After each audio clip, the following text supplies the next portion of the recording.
ik heb er vorige keer met Axel ook zo'n keer rondgelopen en toen had hem ook van die blauwschermen. Ik had de indruk dat hij het ook niet wist op dat moment.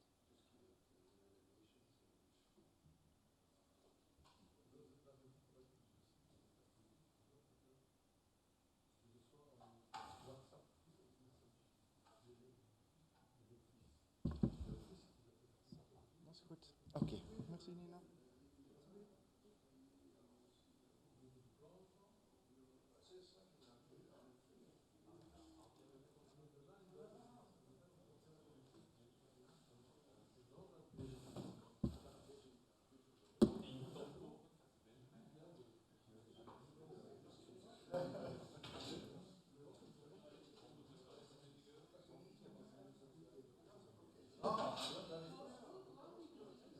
Ja, je weet het ook niet.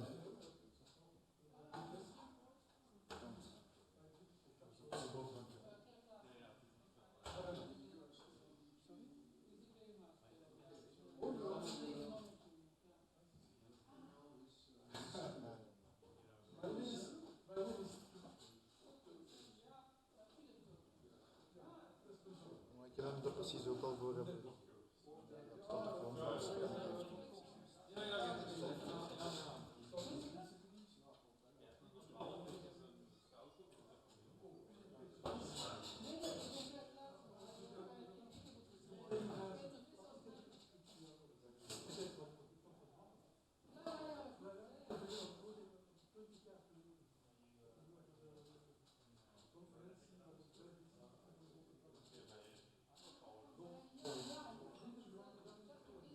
Ah ja, voilà, oké.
can take a seat here.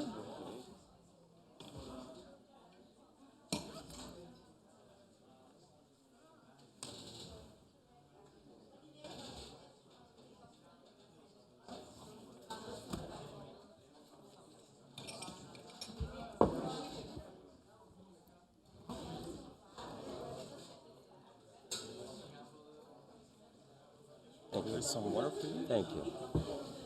Okay, so I should sit with this microphone. This one is the one that is operational. Okay. So please be seated and yeah.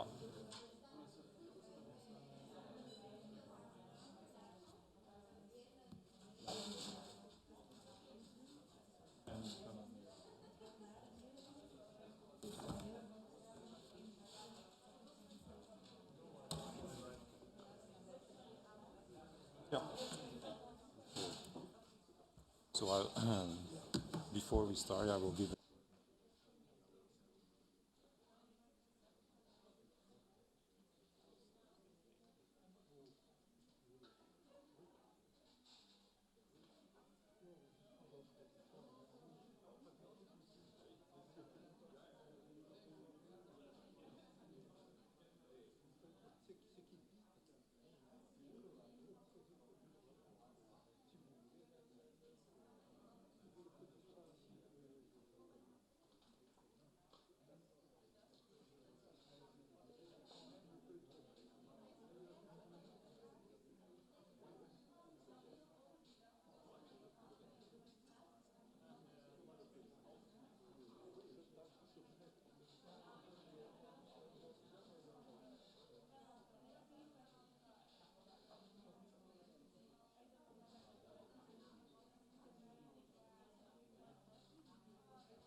Okay, I suggest we start. Dear ladies and gentlemen, I am Johan Eijkmans. I am the campus dean here of the Faculty of Economics and Business of KU Leuven, Campus Brussels. I see a lot of people here, many of KU Leuven, of course, but also many of other institutions. I see people from the European Commission, of the National Bank. I see people from Louvain-la-Neuve, so other universities. Great, and I understand why you are coming, because it's a very unique occasion. We are very, very proud and honored that we have today with us Professor Martin Weitzman. But before I introduce the speaker, let me thank very explicitly the European Commission, and in particular Jos Delbeke and Peter Vis, and Professor Thomas Turner of Göteborg University in Sweden, because this European tour of Professor Weitzman is a kind of joint venture of our three institutions. The downside of that for Professor Weitzman is that he must feel a bit, I think, like a rock star, being on a European concert tour with a very tight traveling schedule, with multiple performances in Florence, in Leuven, in Brussels, in Göteborg. Great. Let's get serious now. Currently, Professor Martin Weitzman is research professor at the economics department at Harvard University. And previously, he held positions in Yale and MIT. In his very early work in the 1970s, he focused on macroeconomics, on labor compensation, on stagflation, on micro foundations of macro. But nowadays, he is most well known for his contributions to environmental economics. His current focus of research is climate change, is economics of catastrophes, of cost-benefit analysis, long-run discounting, uncertainty a lot, green accounting, biodiversity, you name it. And he is, I would say, world famous among environmental economists, for sure, for his work on alternative policy instruments to control pollution problems.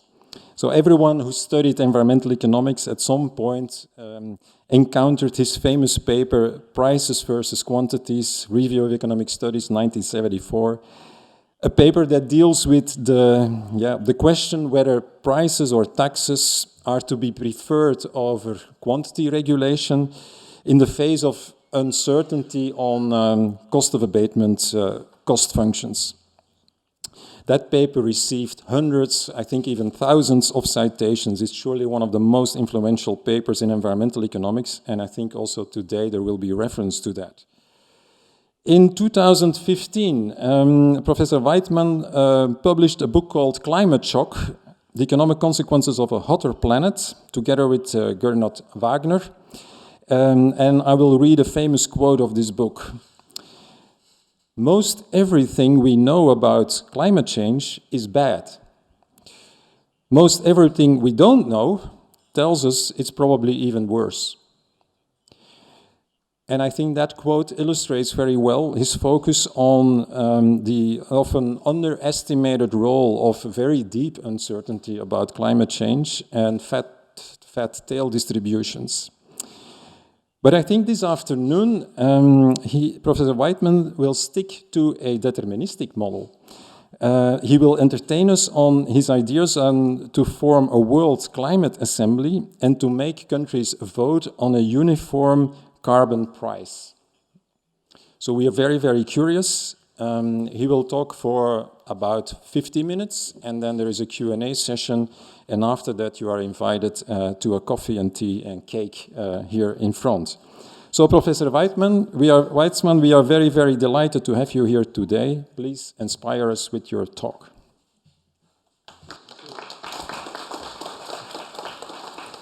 Thank you, Johan, for the kind words. I'm going to try to move very quickly. So this talk is based on an article that I published in Economica. So if you want to go to my webpage, you can see the full development. Here I have to rush rapidly to get through. So the gist of it here, I just will read, and you can read it yourself. I argue that a uniform global tax-like price on carbon emissions, whose revenues each country retains, can provide a focal point for a reciprocal common climate commitment, whereas multiple quantity targets, which do not nearly so readily present such a single focal point, tend to rely ultimately on individual quantity commitments. So this is somehow arguing that because a price is in some sense one-dimensional, it has advantages over n-dimensional assignment of quantities. So I will move fairly rapidly because I want to spend more time on the analytics. It's really, I'm going toward one equation, as you'll see. So as one derivative is taken, and that's the main result.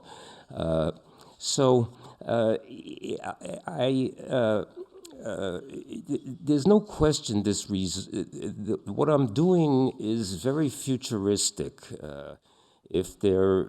So you might say it's mind expanding, or it's big think, or maybe it's science fiction. So the approach is futuristic. If or when there is widespread grassroots perception of impending climate change catastrophes, nations may or they will be ready to forego sovereignty on emissions and voluntarism in favor of a binding international agreement with teeth that bite. So this is a thought experiment. I will propose a World Climate Assembly, and we'll see what properties that it might have. Again, futuristic, mind-expanding, maybe science fiction, if you will. Okay. So I am going to focus on the difference between assigning one price or uniform tax as contrasted with assigning N permits for cap and trade, where N is the number of participants. So quickly, desirable properties of an instrument here include to induce cost effectiveness. Well, both cap and trade and a tax on carbon would do that. Here I state, somewhat dogmatically maybe, that it's preferable to be of a low and preferably one dimension. That facilitates finding an agreement with relatively low transaction costs. So this is in the spirit of a bunch of people, but it's not a theorem itself, that if you have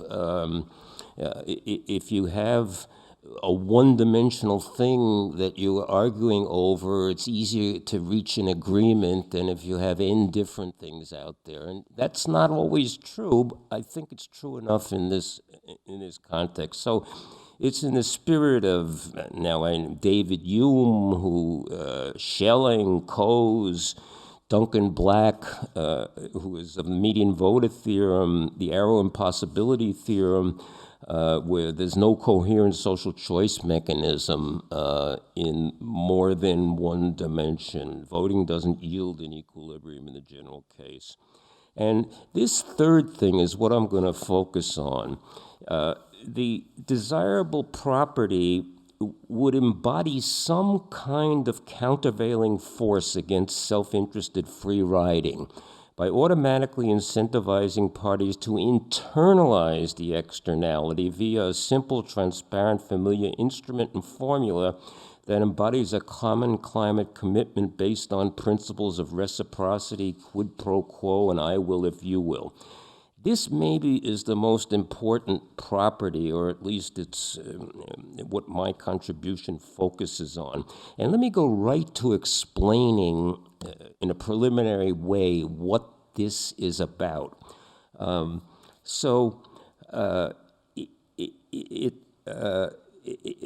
Here is the basic idea.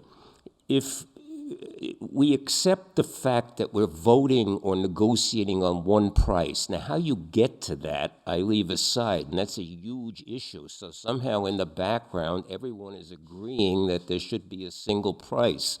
It's a legitimate question how we get to that kind of agreement, but I'm just going to take it that it is acceptable. And the mechanism is going to work like this, intuitively, if the price on carbon dioxide emissions, let's say, is just the price that I alone prefer, I want a low price. But if the price is universal, so that the price applies to me, but as well to every other country or entity in the world, then there's a countervailing force. I want a low price for myself, but a low price will cause other countries or other bodies to not cut carbon dioxide emissions. So there's a tension between those two, and I'm going to make use of that. That's the basic idea. So there'll be some countervailing force here when we have something like a voting mechanism or an agreement on a single price. So here, suspend disbelief by assuming agents accept negotiation over one universal price as natural, but they view tradable permits as end negotiations. Then the key issue comes down to a form of externality internalization via one price versus the free riding incentives via n quantities. Okay, here I point out that I'm trying to make a reductio ad absurdum that if in the U.S. clean air amendments, the Environmental Protection Agency allowed power plants to negotiate between themselves or themselves and the public what should be the level of sulfur dioxide emissions, everyone would think this is ridiculous. They are just gonna, this will just stall out in yielding very low sulfur dioxide emissions. So you need some centralizing force. Okay, now here I'm starting to get to the heart of it. Okay, for analytical convenience, let's say that the fundamental unit is the person. So everything is normalized per capita. The world population is n people. So we think of the U.S., let's say, as having a whole bunch of identical agents, and China has a whole bunch of identical agents. They are identical within China or within the United States, but they are different from each other. Chinese person has a different set of preferences than a U.S. person. You could loosen this assumption, but let me go right to it. Okay, so the world population is n people, indexed by I. I guess that's close to 8 billion people now, I'm told. So let EI be the emissions flow of I, of person I. And it's got a cost CI of EI, where CI prime is less than 0 because the cost as a function of emissions is going down as the emissions go up. So each person has a cost function. Again, they will be identical for all the Chinese and identical for all the US, but they will be different between different nations. So CI prime is less than 0. We understand that. If you have more emissions, if you are emitting more, your costs are less. The universal price of emissions is P. Okay, so somehow we're assuming that they vote or negotiate on one price. Excuse me. Then EI of P, the emissions of agent I as a function of the price that agent I is facing, and here the P is the same for everybody. That's an assumption in the background. What will EIP do? It will satisfy this equation. So there are n conditions where minus CI prime equals P. Right? So if we impose one price, everybody's marginal cost is going to be, marginal cost of abatement is going to be equal to that price. The marginal cost of abatement is the negative of the marginal cost of emissions. Okay? So this is saying that everybody's marginal cost of abatement will equal P, if P is this universal price. And the world total emissions will just be the sum of this over all individuals. So that's E of P. The damages to I, the damages are coming not from I's individual emissions, but from the total emissions. So the damages to I of E is di of E, where di prime is greater than 0. So the total real loss to I of imposing a price of P, the loss function as a function of P, is equal to the damages as a function of the total E of P, I'm down here on equation 3, plus the individual cost to agent I of emitting EI of P, right? So this is what the loss function is. Now, there's assumptions in the background, so I'm pretending that it's revenue neutral, that it's as if lump sum redistributions can take place within the country.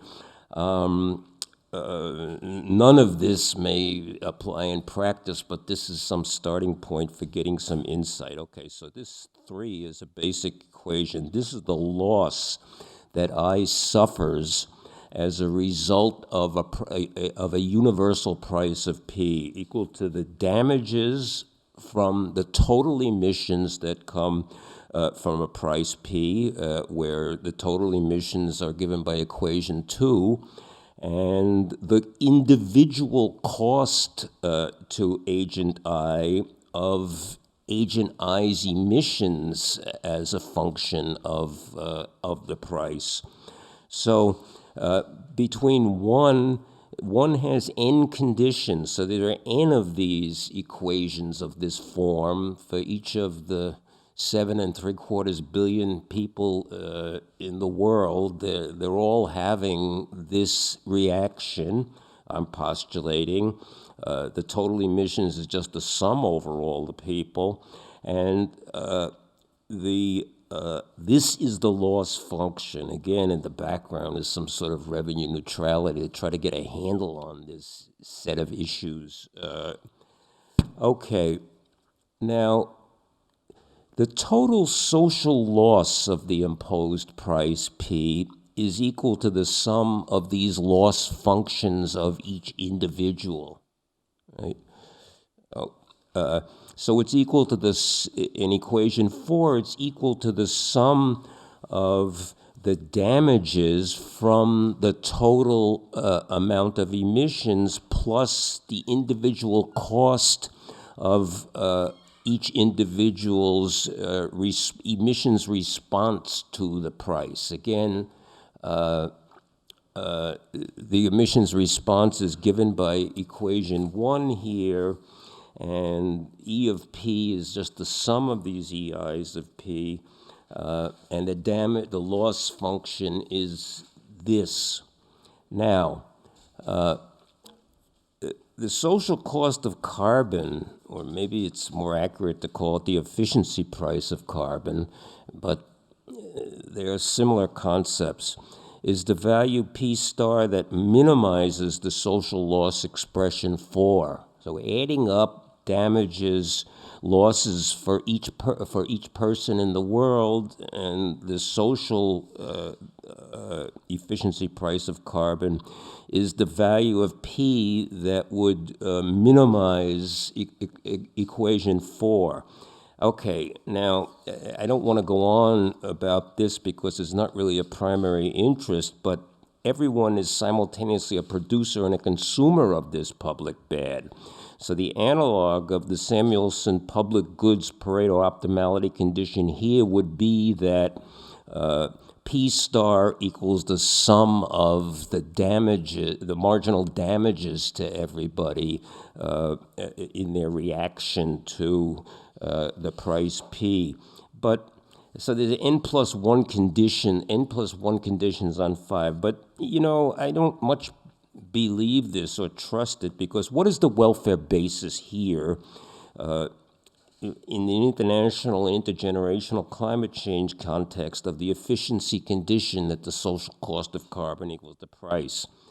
It's a very weak foundation. All we have to say as economists is that this is Pareto optimal, so there's some background payoffs that would make everybody better off if this price were P star. But in reality, there will not be these transfers. So I'm going to go over to another expression. I'm just showing this social optimum here, maybe to get us a little familiar with it. I don't trust it in this context at all, because these transfers will not be made. Okay, now here we go to this question. What price would I most prefer? Agent I. Okay, the uniform emissions price, remember, somehow everybody has agreed that to play this game where there's one emissions price. The uniform emissions price PI that I would most prefer minimizes the loss function to agent I. That loss function is di of E of P plus Ci of EI of P. Okay, so it's the loss function to agent I is the damages from the total emissions that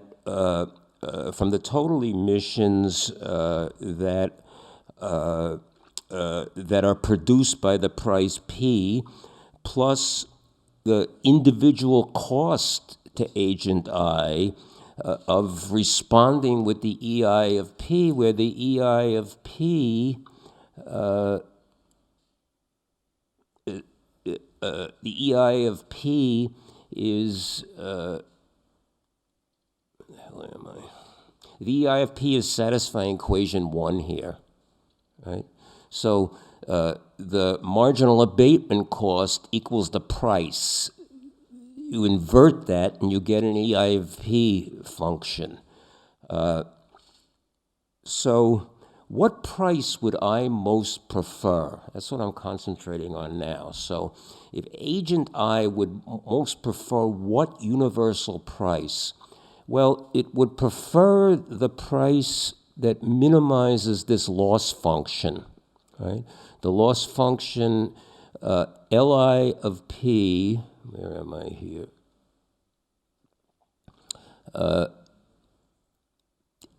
Equation 3.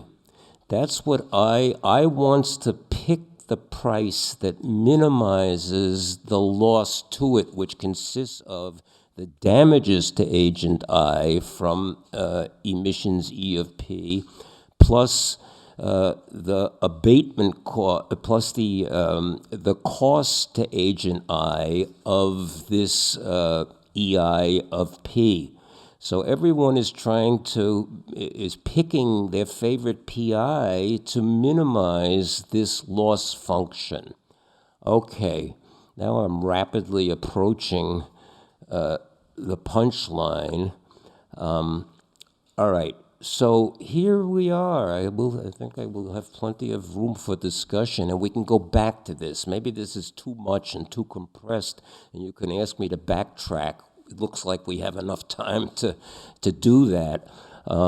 Okay, what do we do here? We do what we usually do to maximize. We take the first derivative, grind the crank, set it equal to 0.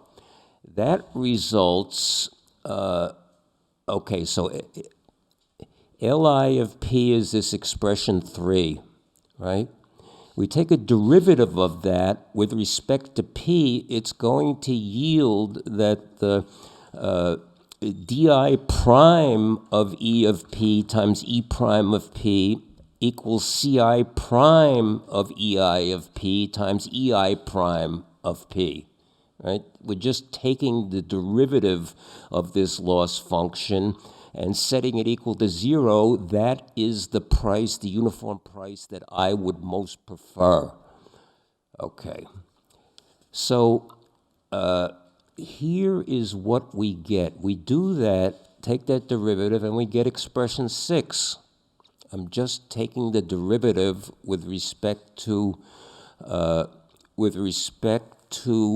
P. This is this first order condition 6 describes what is the preferred price of agent I. Right? So it's minimizing damages plus costs. Okay, so now I'll use condition 1, there's that here, that every agent is setting their marginal cost of abatement equal to the price. I'll use that condition to rewrite this as equation 7. Okay? This is the heart of the argument now, right here.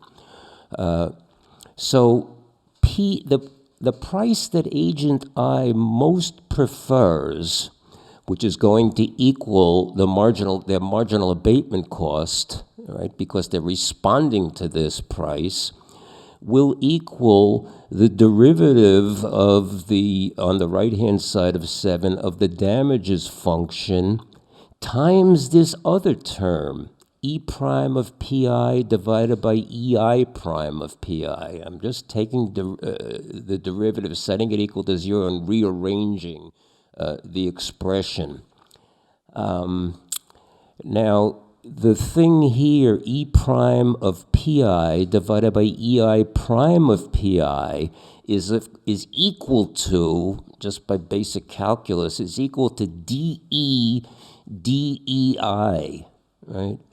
So let's try to analyze this condition. What is it trying to tell us, and what conclusion might we draw from it? Okay, this is not, emphasize not, the free riding solution.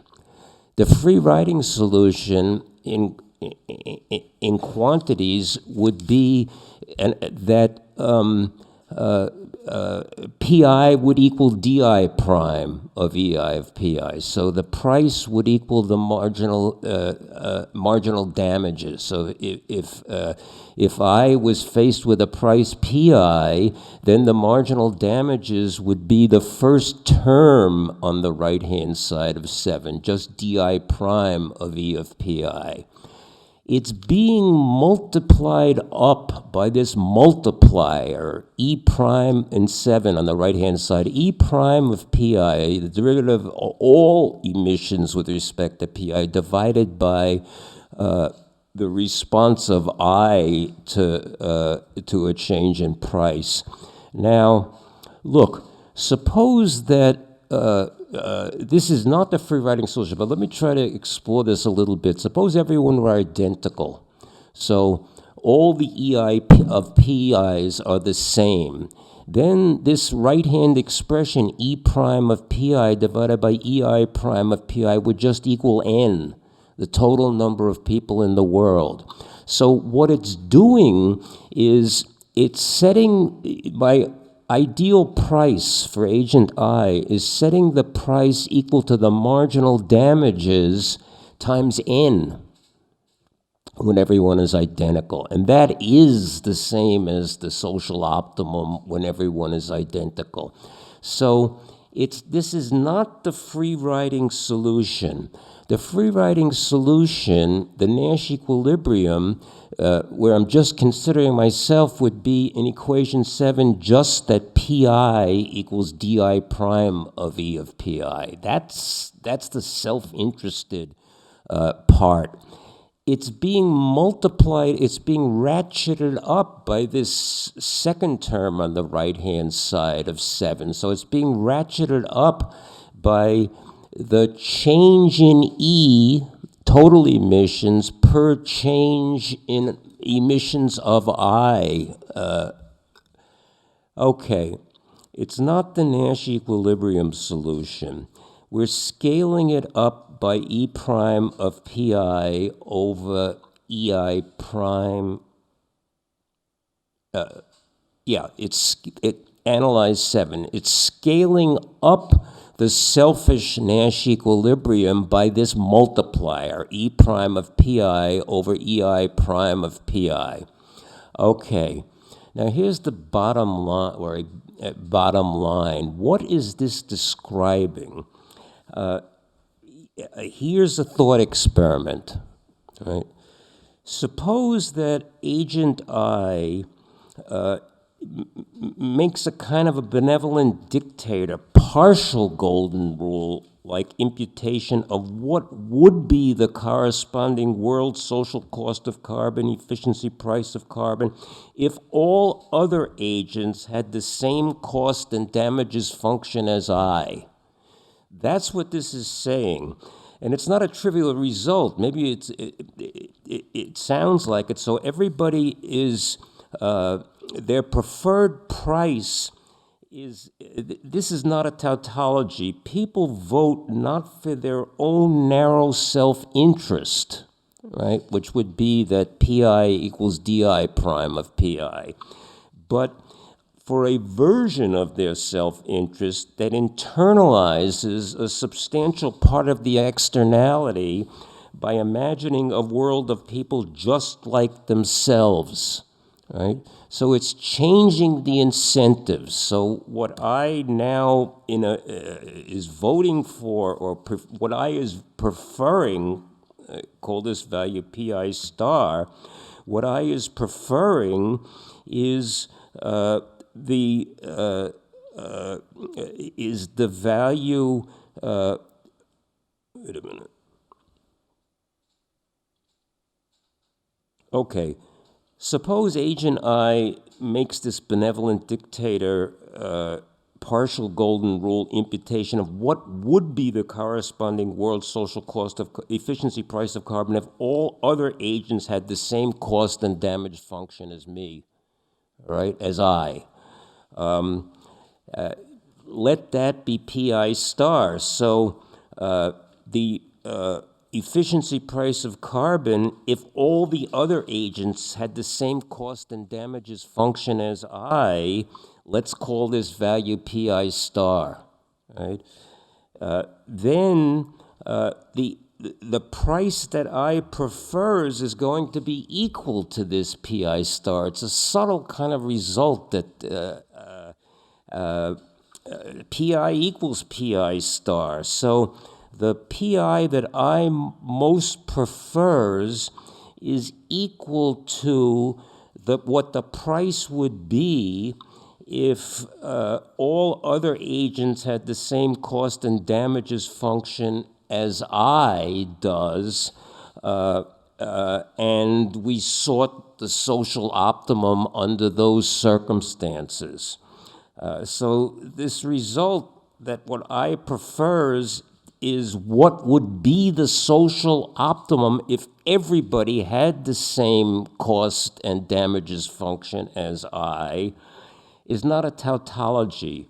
So people are voting not for their own narrow self-interest, but for a version, again, of their self-interest that internalizes a substantial part of the externality by imagining a world of people just like themselves. So incentives are being changed by this formulation that it's a universal price. So if everyone agrees that there is to be a universal price, then what I want is what would be the social cost of carbon if everyone were just like I. Again, this is, I'll just repeat what I read before. It's not a tautology. People vote not for their narrow self-interest because the P has got this offsetting property that I described at the beginning. Okay, if I'm just voting for a price for myself, then it's narrow self-interest. But when I am voting for a price that is uniform, it cuts both ways, because I want a low price for myself, but that's simultaneously a low price for everyone else, so the damages are going to be high from the externality. Okay, now in the paper, I sort of parlay this into a World Climate Assembly. Is an imaginary construct that is, if there's some assembly, world assembly that votes on the price. Yes, it's science fiction, but somehow maybe we need to think about what the next step is in somehow having a world governance structure out there. So if we had this imaginary World Climate Assembly, everything is along one-dimensional axis, and what this would come up with as a voting rule is the median value of all the various PIs that the eyes prefer. Well, that's not a bad outcome somehow. I can't fully defend it. It's the median of all the prices that each agent I prefers out there. And how do we think in democratic assemblies along one dimension? The price is one dimension. In democratic assemblies that are voting on what the ideal temperature in the room should be, or what the level of loudness of background music ought to be, we have a median voter result. So if everyone's voting on how loud background music should be, what will be the outcome? The outcome will be the median person's desired level of background loudness, right? And so this median voter result, although we're used to it by now, is an extraordinarily insightful, when it first came out, I'm sure it was extraordinarily insightful that when you're voting, you arrive at the preference, in one dimension, you arrive at the preferences of the median person. Intuitively, at least, I think that this is a useful result. If you had this World Climate Assembly, what it's going to come up with voting on the price, if it was voting on the price, it's going to come up with the median of the most preferred price of all the agents, all the 7.75 billion agents in the world. Okay, that's the most, that's the central result. I see them. Okay, so in the paper, I go on to have questions and comments about this, like how would you possibly get to a situation where everyone would agree on a uniform price? Again, this is, maybe it's science fiction, but it's an attempt to get constructive. Look, if we wanted to put in place an actual mechanism for choosing the uniform price of carbon, it would have this property that it's the median of all of the most preferred prices of all the agents in the world. So in the paper, I go on to talk about how practical this is and what might be objections and so forth. But here I'm not going to go into that. I'll just stick to this basic result. Now, let me just go on one more. This I think this World Climate Assembly median voter result is an analog of the basic mechanism that's out there determining how a Democratic national legislature would choose the level of national public goods. So I don't know, my intuition, that's good enough. That's what we get in the real world. Legislatures, tend to do something like this. It doesn't satisfy everyone. It's getting the median voter, not the mean voter, so the intensity of preferences does not count in this, and it's a good enough assumption. And Matt Cochin wrote a paper where he tries to apply this basic idea to some very primitive estimates of costs and damages, I don't know, that come out of Nordhaus's calculations or something like that. Of course, these are very loose damages of 7 regions of the world or something like that, or costs of 7 regions of the world. Anyway, the P star, the socially optimal price he comes up with, calculates it. I've said I don't think it has a lot of relevance. It's $40 per ton of carbon dioxide.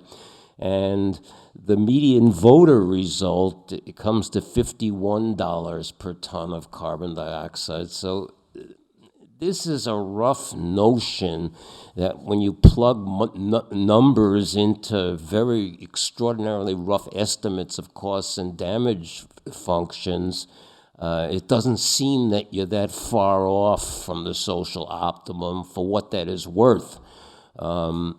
Okay, so here, implications. I cannot get an analogous satisfying result for voting on quantities. What would it even mean to vote on quantities of emissions? There's simply no good majority voted quantity analog of this median price of carbon, which I'm calling P tilde. Right?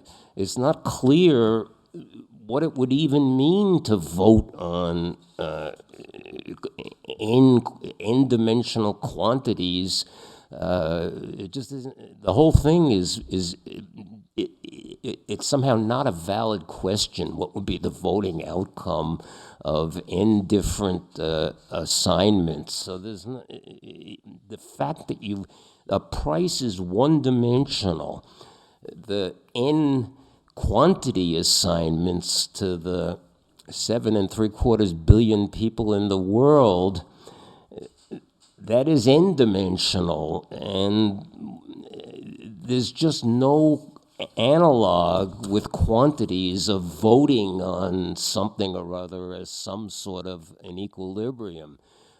When it's one-dimensional, we get this kind of result, and a price is one-dimensional. Okay, I'm going to stop here, but, well, we're almost out of time. I welcome questions, especially, I think this has the illusion, if you're not acquainted with this article or this line of argument, is pulling a rabbit out of a hat. It's some sort of magic trick. And I wouldn't blame you if you're unacquainted with this argument for saying, wait a minute, where does this come from? This sort of magical median voter and this interpretation that is making a benevolent dictator, partial golden rule-like imputation of what would be the corresponding world social cost of carbon efficiency if all other agents had the same cost and damages function, and PI equals PI star. This is not a trivial result. It's not a tautology. Again, I think I'm repeating this for the 3rd time. People are voting not for their own narrow self-interest, but for a version of their self-interest that internalizes a substantial part of the externality by imagining a world of people just like themselves. People are voting for what would be the socially optimal price if everyone were just like I. Okay.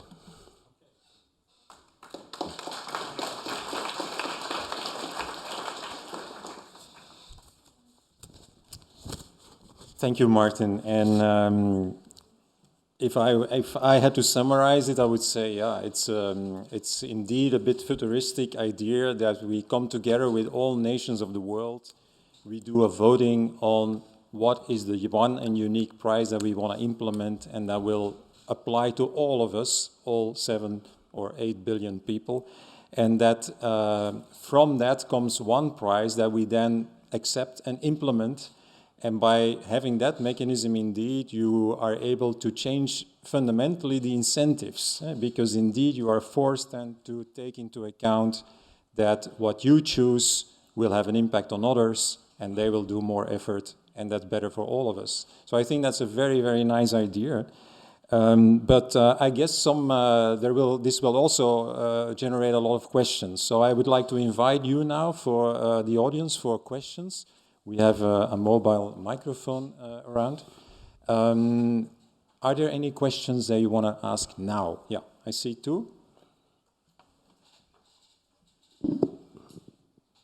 Please speak in the microphone for the... And would you also please announce yourself, please? Yeah. I'm Mark Daniel. I'm not an economist. I'm an engineer working in to increase energy efficiency in industry. And my question is related to that as well. Do you see how you could apply this to the real world with countries? I think, for example, in Belgium, especially in Flanders, we have an important chemical industry, also some steel. Important what industry? Excuse me. We have in Flanders, okay. We have an important chemical industry, also some steel industry, which means that we have quite important CO2 emissions. If you compare that, for example, to Denmark, which has not those industries and has, on the other hand, quite some renewable energy, you could think that those circumstances influence, let's say, the best carbon price, the best SCC for those countries. That's... Well, I have no disagreement with this whatsoever. I mean, that's making the point. Different countries, different agents will have different evaluations of the damages and different abatement costs. So how do we get a worldwide solution out of this is the question I'm trying to address. Of course, it's science fiction. It's a thought experiment. Yeah, I see. I don't think I don't think we're contradicting each other at all.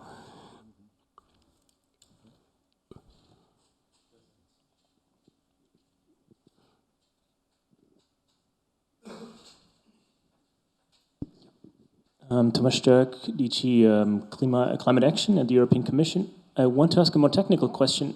When you define the social cost of carbon first, you're not really using the marginal damage of an emitted ton of carbon. So you're using something different. Is that right? Well, no, let's go back to that.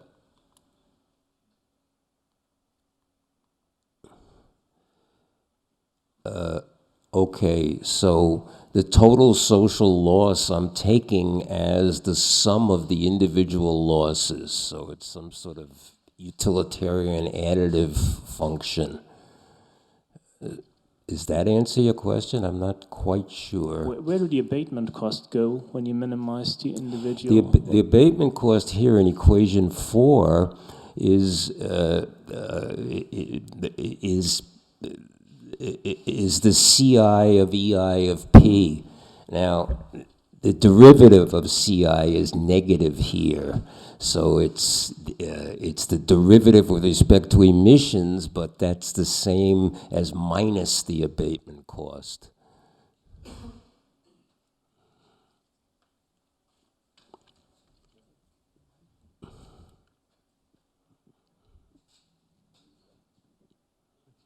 My name is Henry Tulkens. I'm doing research on environmental economics as an economic theorist. Professor Weitzman, I have much admiration for the content of your paper here, given the past that Johan has described.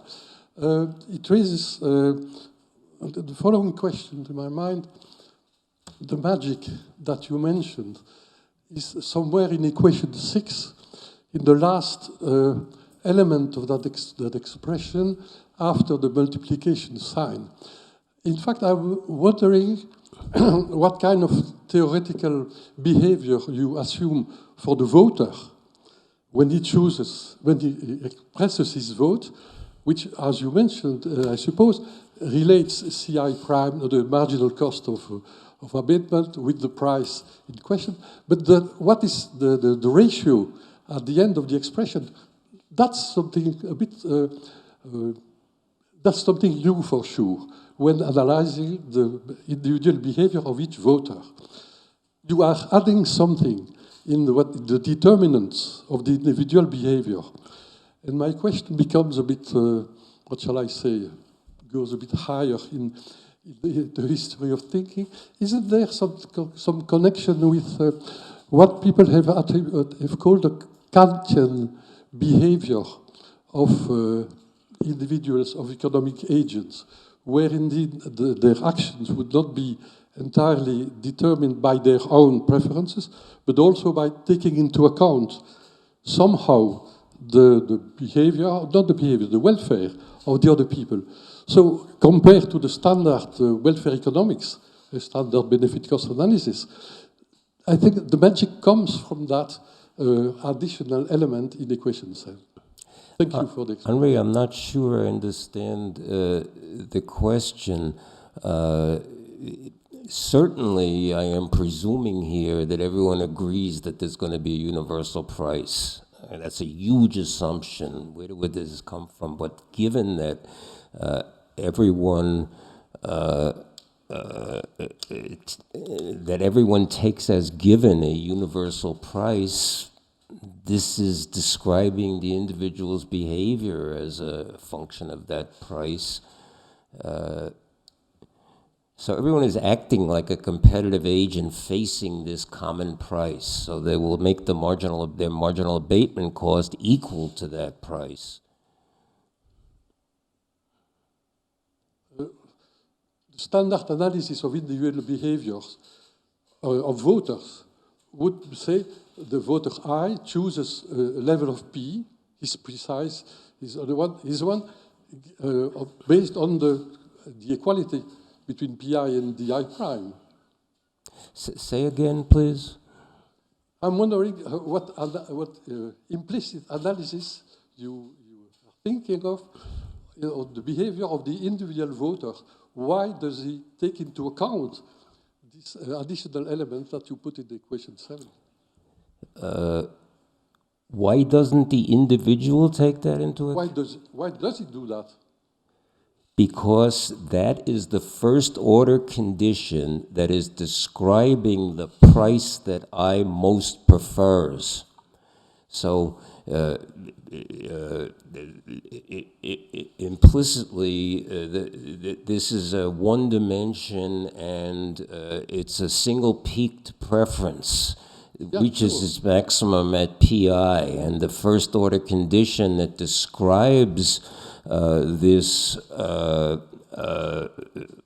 optimal price for agent I, assuming it's single peaked, which we can derive from second derivative assumptions, is equation 7.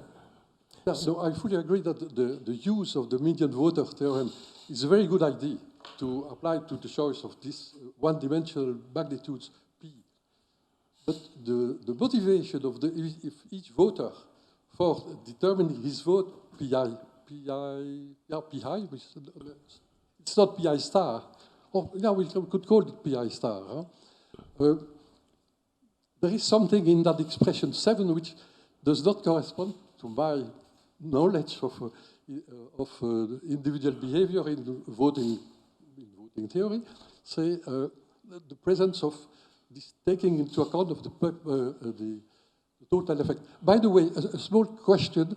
What is the sign of the derivative of EI prime with respect to PI? When PI goes up? When PI goes up, both individual emissions and totally everybody's individual emissions goes down when PI goes up. So, emissions goes down when PI goes up. Okay, so everyone, their emissions go down when the price goes up. And so total emissions also goes down as the price goes up. So it's a negative, this term on the right-hand side, this E prime of PI over EI prime of PI in 7, that's a negative number over a negative number. So all the budget is in the fact of taking into account E prime of PI, and not only the I prime, the I prime, but E of PI itself. There is an additional goal. This is the collective aspect. If I may, I think if I may help a bit the discussion, I think it is about the fact that a basic assumption is that all countries are in the system and will apply in the end the uniform price, and that is a critical assumption, I think. Yes, of course. Which I would, like to have a follow-up question on that, because at some point you showed some numbers, I think on your slide where you referred to Cochen's estimates of the median and and the ideal social cost of carbon. And what struck me was that the outcome of the voting would be 51. Whereas the social cost of carbon, the P star, would be 40. So the voting outcome would be a higher price than what is socially optimal. It seems. Yeah, which would, I think, mean that some countries will be pushed far beyond their ideal price, what they individually preferred, and some perhaps might lose from the system and might perhaps drop out of the World Climate Assembly. Well, it's somehow predicated on the idea that you cannot drop out. That, somehow in the background, what has happened in this story, this science fiction story, what has happened is that the climate has become so threatening, it's become so big a catastrophe that countries are willing to give up the right to have their own level of carbon dioxide emissions in favor of something that looks like a world government or a world legislature or something like that. This is the background assumption. Somehow this is gone. This climate change has become so threatening that countries, agents have given up their sovereignty in emitting however much they want in favor of some sort of social solution. And this is just exploring this science fiction outcome. What would happen if we had something like this World Climate Assembly deciding what should be the price of carbon on the basis of majority rule? And of course, we could think of that happening in Europe, where we have a kind of pricing system where you could also argue that this is smaller than a World Assembly, much smaller, but that it works in a smaller group as well. Yes. Are there any follow-up questions? Yeah. Tom van Puimbroek, I'm a public economist here at the campus. I want to ask a follow-up question on the follow-up question, actually. So in this model, you take a simple majority vote as exogenous decision rule for this assembly, and I think it more or less relates to Johan's remark, venturing a bit further into the science fiction.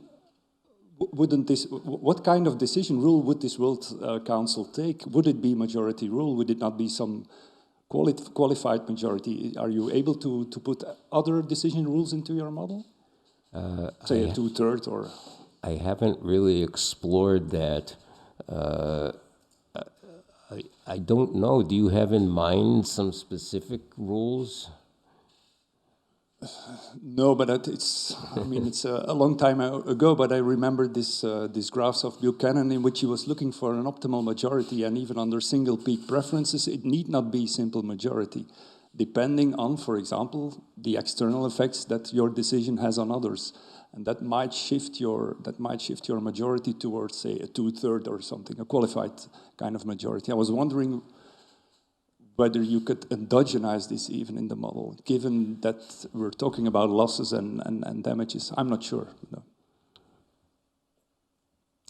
Well, I can tell you this, if you had, so everybody has their own preference. It's single peaked, so it's gonna, you know, the preferences will look like this. If you further assumed that, well, let me not go there. If you further assume there's something kinked, you can get some further result on what this outcome looks like, but it's not terribly realistic, I think. Last round of questions.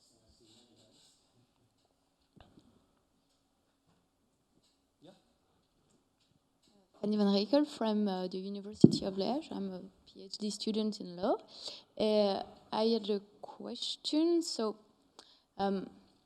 according to you, would it be enough to set a uniform price, or would a uniform instrument would be necessary, like a uniform world carbon tax? Because I have the feeling that if there are differences in implementing such price, for instance, if a country decides to tax consumption and other countries decide to tax production, then I mean the old model could be inefficient, or.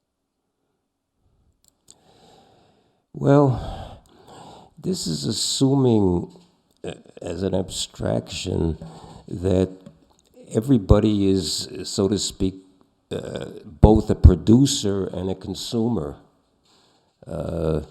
So they are producing emissions, and they are also consuming the total amount of emissions. I'm not sure I can go much further than that. I don't know if that satisfies your question at all.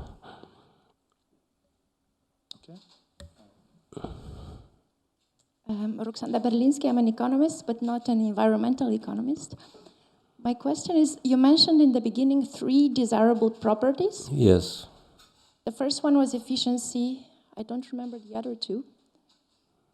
And I was wondering, this mechanism that you described, to what extent, do you know, can you say something, to what extent this solution of the median voter has those 3 properties that we want?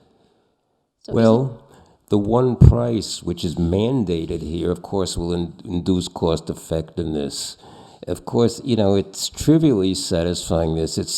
It's of a low dimension, and it embodies countervailing force. So if you stated these 3 things, here are these 3 desirable properties, but without thinking further, or without this kind of analysis, it wouldn't be obvious to me anyway at first what would be this thing that induces cost effectiveness, is of low dimensionality, and embodies countervailing force. If we just present this as 3 abstract, desirable qualities, where is this thing? What is this thing that will satisfy all 3 of these? I think I'm trying to address what you're asking.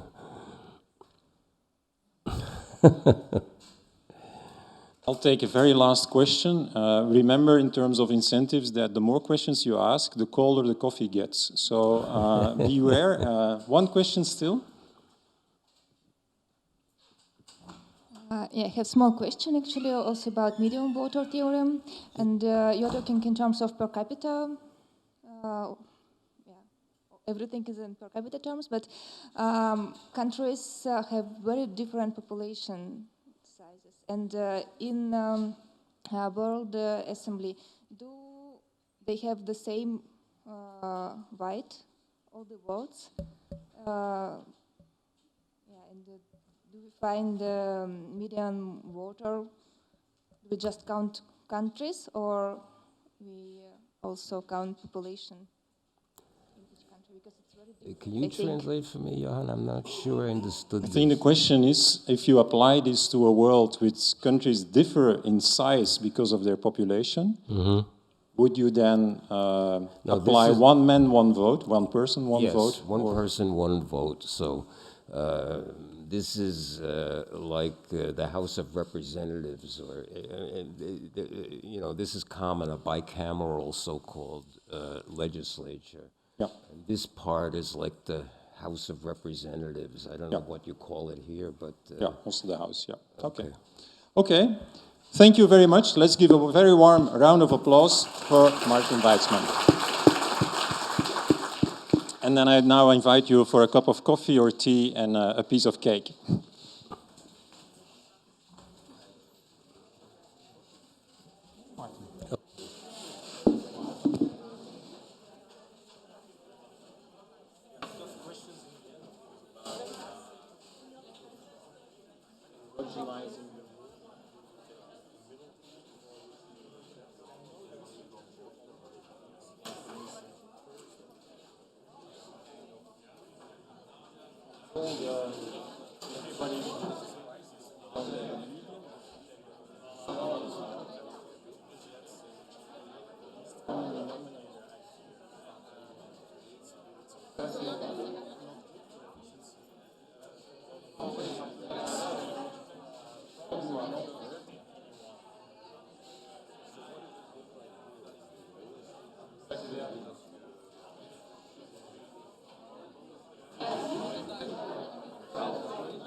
that would already be some level of differentiation.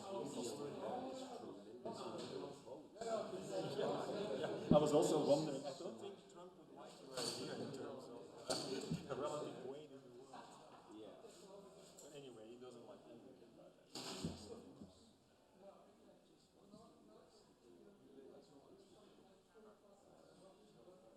I liked it, but the basic idea I like it's about linking up our incentives instead of marginal cost equals marginal damage. There is some way that we are interconnected that is very much captured. And that changes completely the principle.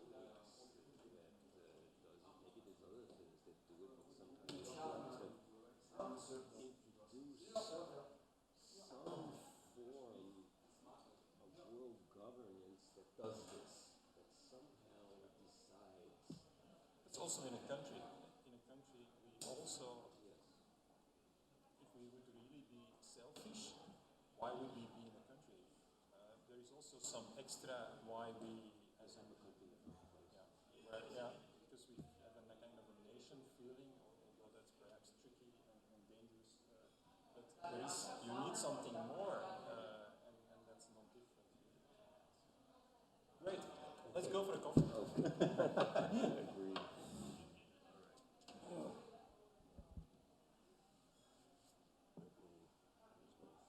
So there were some other people of the European Commission.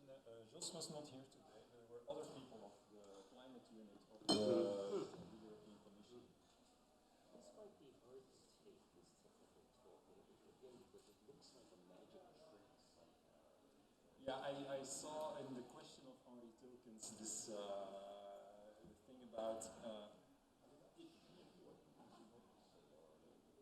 I think he didn't really grasp the idea of when I vote for a tax for myself, it has implications because the other ones are doing the same thing.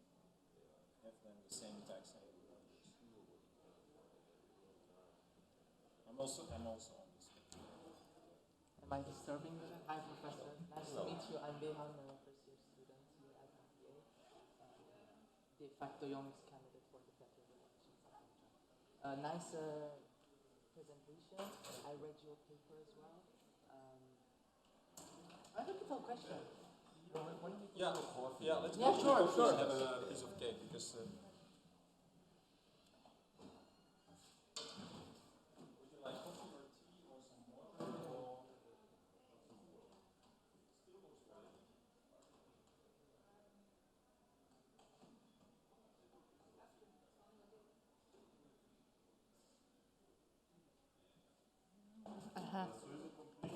Ja, ik heb hem.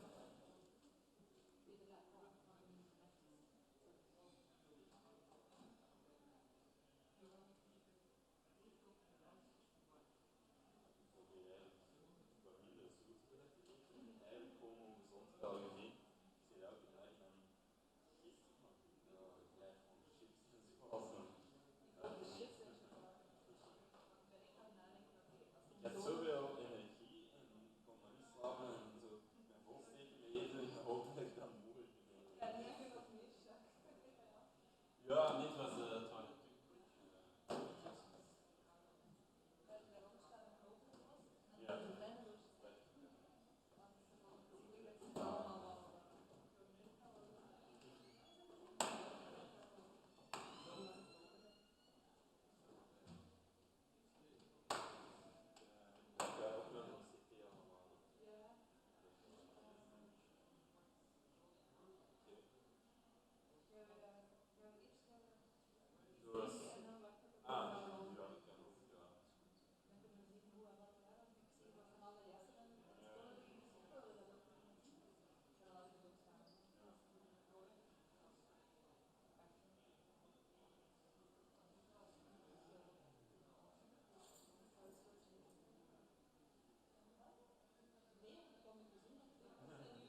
Alhoewel, die PC hebben ze toch niet gebruikt, hè?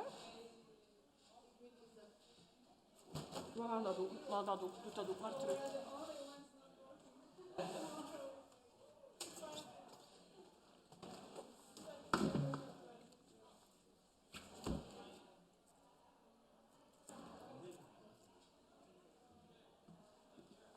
En hebben jullie beeld gehad? Boven?